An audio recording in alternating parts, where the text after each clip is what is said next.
আমি আমার ১৩তম অ্যানিভার্সারিতে কি করলাম আর আমার হাজবেন্ডের কাছ থেকে আমি কি পেলাম কিছু দেখার জন্য তাহলে পুরো ব্লগটা দেখতে হবে। আমার অ্যানিভার্সারি ছিল ১১ই নভেম্বর ও ১০ই নভেম্বর কেক নিয়ে আসছিল রাতে কাটার জন্য। ১২টার দিকে বাচ্চারা ঘুমিয়ে পড়েছিল, তাই আর আমি কেক কাটিনি রাতে। এর ছাড়া আমার একদমই কাটতে মন চাচ্ছিল না।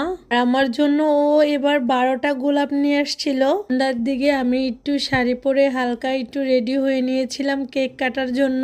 এই তো এখন আমরা কেক কেটে নিচ্ছিলাম সন্ধ্যার দিকে। আমরা ৪জন মিলে একটু ফটোশুটও করে নিয়েছিলাম। মাশাআল্লাহ ভালোই কেটেছে এবার অ্যানিভার্সারি আমার। ভাই আমাদের জন্য দোয়া করবেন, আমরা যেন দুজন দুজনাকে সারা জীবন এভাবেই ভালোবেসে যেতে পারি। এমন জীবন সঙ্গী পেয়ে আল্লাহর কাছে অনেক শুকরিয়া জানাই। তাতে দেখি আমাদের অনেক কাছের একজন মানুষ আমাদের জন্য অনেক বড় একটা ফুলের তোড়া নিয়ে আসছিল। তাতে কিন্তু অনেক সুন্দর একটা কেকও নিয়ে আসছিল।